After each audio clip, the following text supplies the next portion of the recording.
स्वामी जी श्री रामचरण जी महाराज की अणबे वाणी है। ग्रंथ समता निवास का 8वां प्रकरण चल रहा है। महाराज भरमों की बात बता रहे हैं कि कौन कौन से हमारे अंदर भरम हैं जिसके कारण हम कर्म करते हैं और उन कर्मों का फल हम भोगते हैं पाप पुण्य के रूप में। अपने को पाप पुण्य से अलग होना है।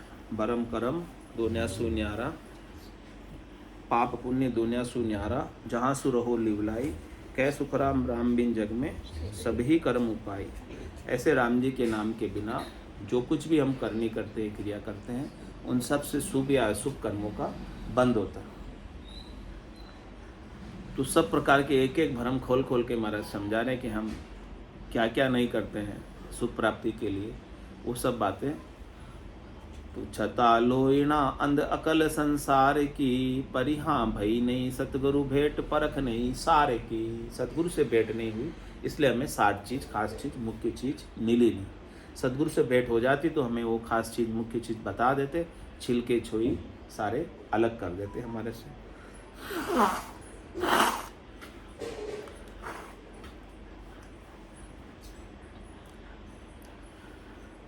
जहाँ लगी न सतगुरु फेट, भरम लग फिरत है। धन खर्चे तन कष्ट, आश मन धरत है। आश अधूरी रहतन पूरे कोई रे, परिहां बिन समझ संसार ठिगावे सोई रे। कह रहे माँ, जब तक आप सदगुरु के फेटे में नहीं आओगे, फेटे में आने का मतलब सदगुरु की भुरकी आपके ऊपर नहीं पड़ेगी। फेटे पे आने का मतलब उनके फेटे में आ गए, यानी उनके ज्ञान के अधीन हो गए। जब तक आप सदगुरु के ज्ञान के अधीन नहीं होंगे, तब तक भ्रमों में फिरते रहोगे, जगह जगह भटकते रहोगे, जगह जगह जाते रहोगे। 84 में भी जाना आना बना रहेगा, छूटेगा नहीं 84 में भटकना भी। तो सदगुरु की फेट अच्छी है या अच्छी नहीं? कि आपका भटकाव बंद कर दे, आपका भटकना 84 में भटकना बंद कर दे, ऐसी सदगुरु की फेट। कह रहे राम का रचा जीवड़ा 84 में जाए, सदगुरु हंदा संतदास मिले ब्रह्म के मान। राम के रचे हुए सब जीव, लेकिन वो 84 में दुख पा रहे, 84 में जा रहे आ रहे। लेकिन जिसको सदगुरु की फेंट हो गई, फेंट लग गई, यानी सदगुरु की बुरकी, सदगुरु के ज्ञान की बुरकी जिस पे पड़ गई, वो ब्रह्म में जाकर मिल गया, वो परमात्मा में जाकर मिल गया। वो अब जीव नहीं रहा, वो अब क्या हो गया? शिव ही हो गया। आत्मा परमात्मा हो गई, बूंद सागर हो गई। उसने अपना व्यष्टिपना खोकर समष्टिपने को प्राप्त कर दिया। तो जहाँ लगी न सतगुरु फेट, भरम लग फिरत है। इसीलिए फेट नहीं पड़ने के कारण, ज्ञान उपलब्ध नहीं होने के कारण भरम में लगे हुए फिरते रहते हैं। और भरम में लगे हुए फिरते रहते हुए क्या करते हैं? धन खर्चे तन कष्ट, आश मन धरत है।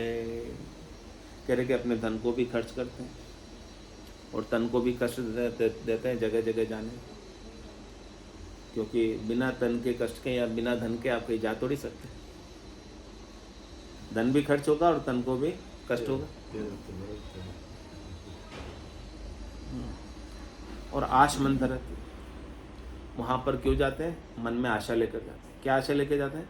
कि हमको शरीर का, संसार का, इंद्रियों का, वस्तुओं का, व्यक्तियों का सुख मिलेगा, उसके लिए हम प्रयास करते हैं। लेकिन महाराज कह रहे वहाँ जाने के बाद आपकी सारी आशाएं पूरी हो जाती होगी, हो जाती है ना? सारी आशाएं पूरी नहीं होती, एक तो पूरी हो जाती है, नहीं जागृत हो जाती है। एक पूरी करते तो फिर दूसरी जाग जाती, दूसरी पूरी करते तो तीसरी जाग जाती, चौथी, आगे से आगे जागती रहती है आशाएं। तो कह रहे महाराज, आश अधूरी रहते न पूरे कोई रे, यानी आपकी आशा तो अधूरी रह जाती है, यानी कोई ना कोई आशा तो बाकी रह जाती है। सब आशाएं थोड़ी मिटती है वहाँ पर जाने से। एक आध पूरी हो जाएगी वो भी, लेकिन दूसरी नहीं आवे, उसका क्या गारंटी?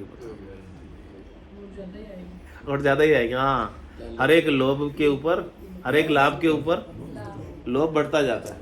हाँ, थोड़ा सा लाभ मिला, 1 रुपये का मिला तो अब 10 रुपये मिले, 10 का मिला तो 100 मिले। एक तीर्थ जाए तो 2 तो और जाओ, हाँ। 2 जाए तो 4 तो और जाओ, ऐसे हर एक तो बढ़ता ही जाएगा। हर एक लाभ के ऊपर लोभ बढ़ता जाता है। तो लोभ कम करना है अपने को, तो बढ़ाना थोड़ी है। लोभ जितना बढ़ेगा उतने यही अधिक अटकोगे, आगे नहीं जा पाओगे। तो कह रहे आश अधूरी रहत न पूरे कोई रे, कोई आपकी आशा पूरी करने वाले नहीं है। इसलिए आशा रखनी तो किससे रखनी है? आशा एक राम जी से, दूजी आशा छोड़ दे। नाता एक राम जी से, दूजा नाता छोड़ दे। तो आश अधूरी रहत न पूरे कोई रे, पर हाँ बिना समझ संसार ठिगावे सोई रे। ऐसी समझ नहीं, इसीलिए संसार वाले ठगा रहे हैं। किनको ठगा रहे हैं? किसको ठगा रहे हैं?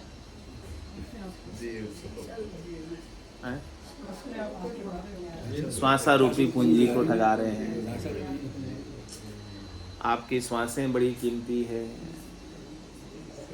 एक दिन आपने कहीं बाहर जाकर लगा दिया तो कितनी श्वासें कम पड़ गई?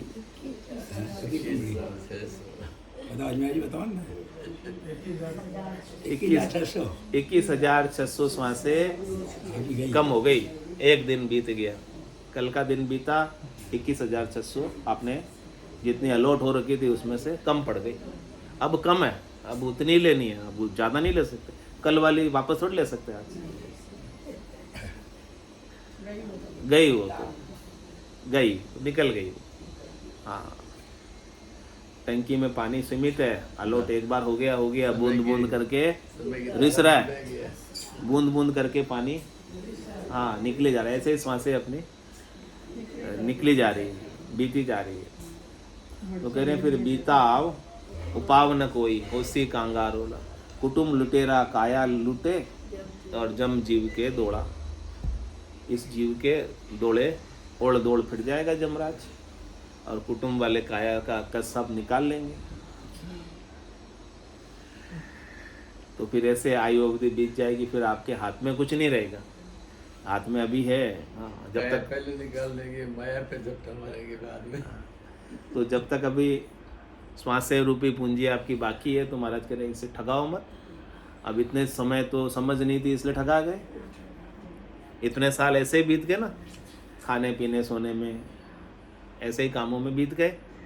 सुख प्राप्ति के उपाय अपने लिए क्या किया? सब पराया काम किया इतने साल।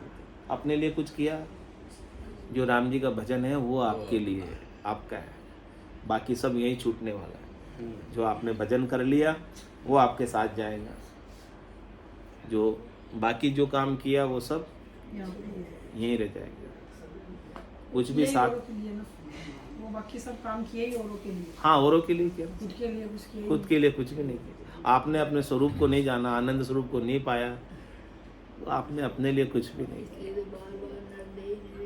हाँ, बार बार नरदेही नहीं रहे, कर लियो अपनों काज, अपना काज कर लो। अपना कल्याण का पहले कर लो, प्राथमिकता के आधार से करो। हाँ, फिर भले संसार का करो। महाराज कह रहे मना ही नहीं करता मैं तुमको संसार का काम करने की, लेकिन पहले अपना तो कर लो। अपना करके फिर दूसरों का करो। पहले अपना कल्याण करो, फिर दूसरों का भी करो। पहले स्वयं ज्ञान को प्राप्त हो जाओ, फिर दूसरों को भी बताओ। अपनी आत्मा का कल्याण। हाँ, महाराज कह रहे मेरे को यही तो बड़ा सोच है। किम तारु जग सेंग सोच मोटो मुझ माई, कया न माने कोई भेद अर्था में नाई। महाराज कह रहे मुझे बड़ा सोच है, चिंता है, मेरे नहीं, संसार वालों।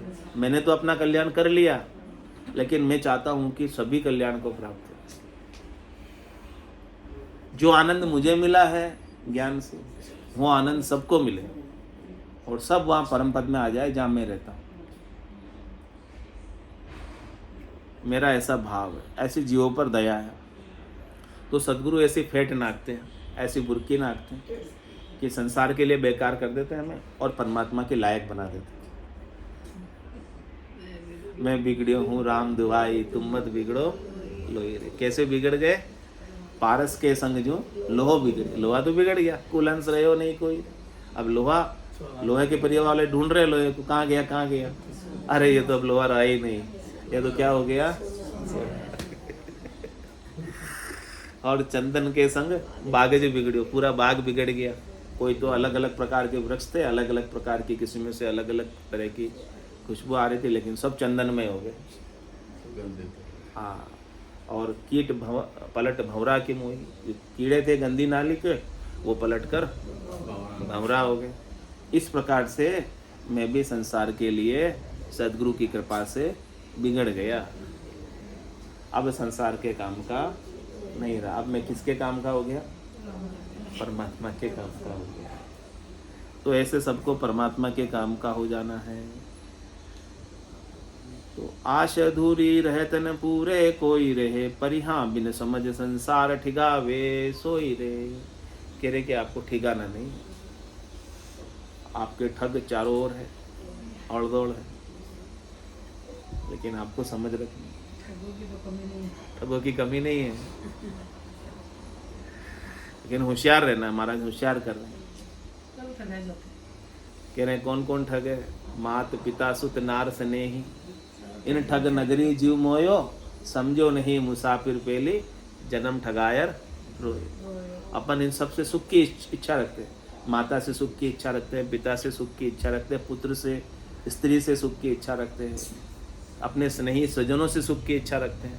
और सुख की इच्छा रखने के कारण हम इनकी अधीनता स्वीकार करें। मात पिता सुत नाथ स्नेही, इन ठग नगरी जीव मोह। इन ठगों की नगरी के बीच रहते हो तुम, और तुम इनसे मोहित रहते हो। मोहित क्यों रहते हो? क्योंकि तुम्हें सुख मिलता है इनसे, नहीं तो मोहित होने का क्या था? बंधन में रहते हो क्योंकि सुख प्राप्त होता है, और हमें सुख चाहिए, इसीलिए हम बंधन में।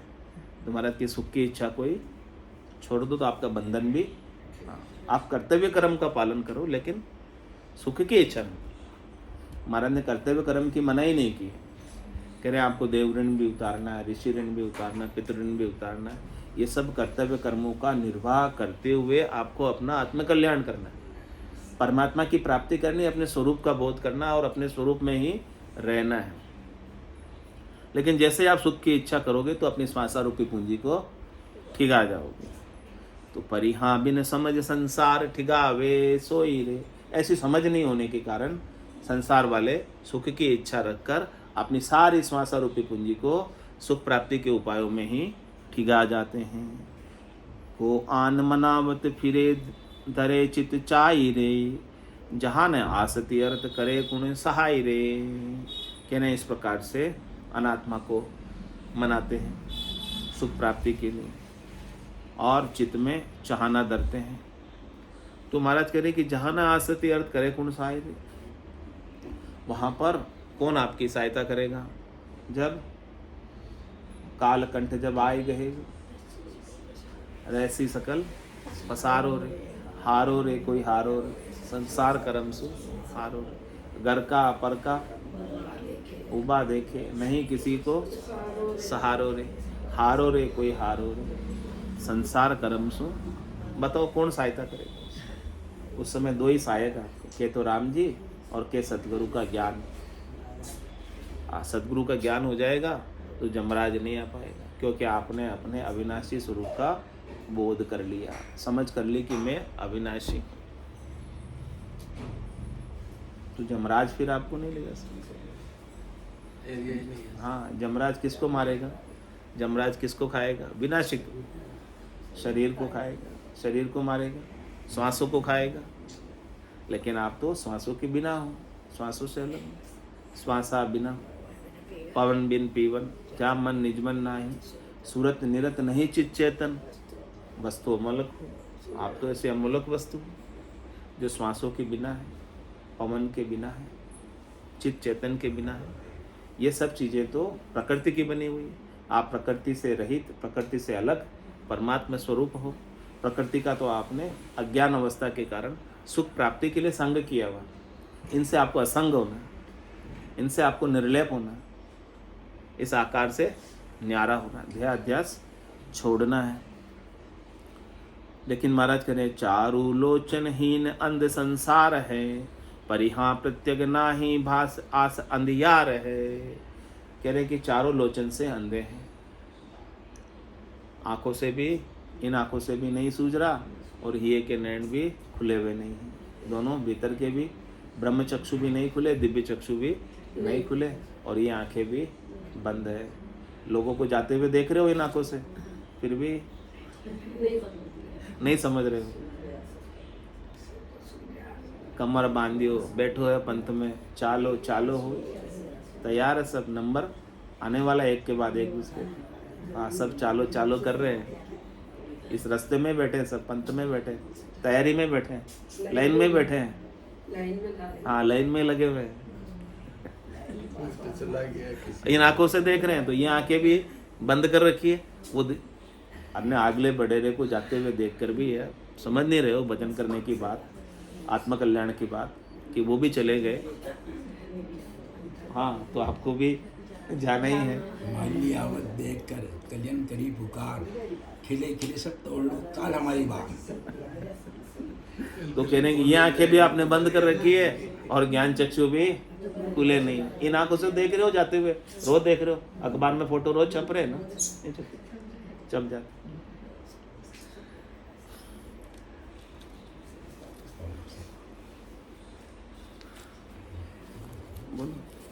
मूसर मिने खारे मिलो है, मत कोई गाफिल रीजो रे। मूसर मिने खारे मिलो है, मत कोई गाफिल रीजो रे।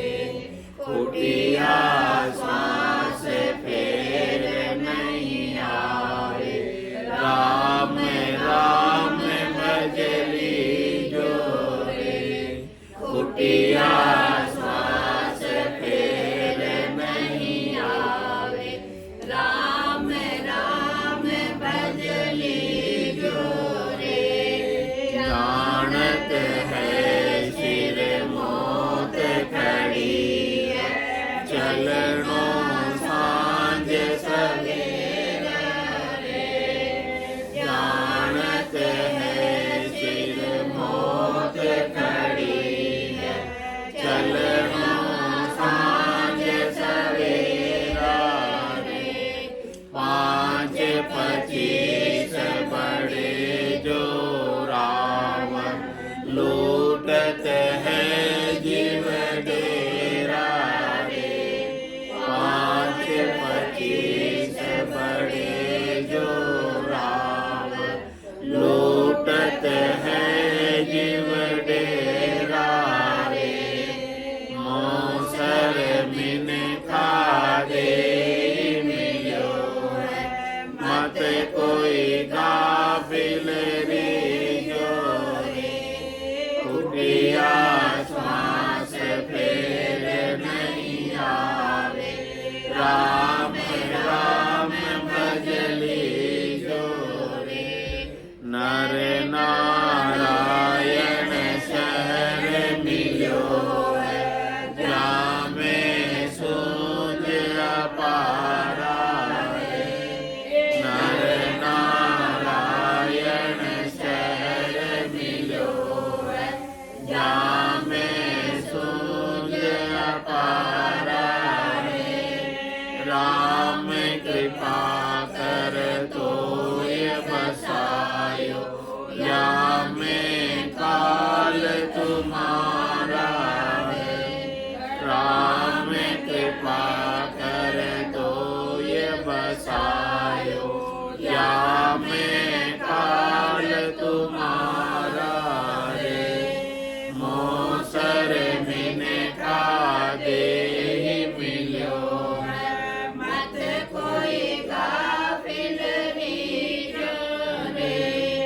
कुटिया श्वास फेर नहीं आवे, राम राम भजली जो रे।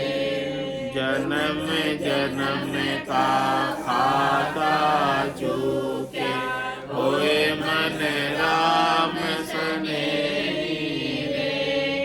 जन्म जन्म का खाता चूके, होए मन राम सनेही रे। सतगुरु के शरणे जन्म सफल कर ले रे। रामदास सतगुरु के शरणे जन्म सफल कर ले रे। मोसर मिन गादे मिलियो है मत कोई गाफिल लीजो रे। कुटिया श्वास फेर नहीं आवे राम राम भज लीजो रे। कुटिया श्वास फेर नहीं आवे राम राम भज लीजो रे। मोसर मिन का देहि मिलो है मत कोई गाफिल लीजो रे। मोसर मिन का देहि मिलो है मत कोई गाफिल लीजो रे। बोलो राम सतगुरु देव जी महाराज ने धन्य हो परम दयाल सतगुरु सुखराम जी महाराज ने धन्य हो अनंत श्री सतगुरु सुखराम जी महाराज के ज्ञान सतस्वरूप भगवान ने धन्य हो केवली भगवंता ने धन्य हो जीवा तारण दास ने धन्य हो मोक्ष के मालिका ने धन्य हो अनंत कोटि संता ने धन्य हो राम सदा में राम राम राम राम राम राम राम राम राम राम।